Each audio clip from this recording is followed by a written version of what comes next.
I've been thinking about this passage in John's Gospel, in the second chapter. It's pretty familiar. And I think it's just got hospitality and marginalized people woven all through it. So it's probably familiar. There's a wedding in Cana of Galilee, and Jesus' mother is invited, and Jesus and his disciples are also at the wedding. And, they run out of wine because it's a several-day feast. So the celebration's been going on, and the wine is gone. And Jesus' mother says to him, "There's no more wine." She knows.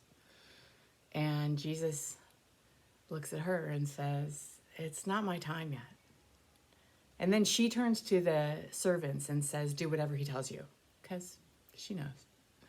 And so Jesus says to the servants, nearby there are 6 stone water jugs, the kind that the Jews use for ceremonial cleansing, and they each hold 20 to 30 gallons of water. And so he tells the servants to go and to fill them. And they do so. They fill them to the brim. And then he says, "Now draw some out and take it to the master of the banquet." And they did so. And the master of the banquet tastes the water that has been turned into wine. And he doesn't know where it has come from. But the servants who have drawn the water know. So, there's all kinds of relationships going on in this space, right? There's guests at the wedding. And there are the folks who are hosting the wedding, the master of the banquet. Jesus' disciples are there. Jesus' mom is there. And I don't know who among them feels like they're large and in charge, or who might feel marginalized or unseen or forgotten. But here's what I notice. Jesus knows what his mom is looking for. And while it's not his time, he meets her in what she asks.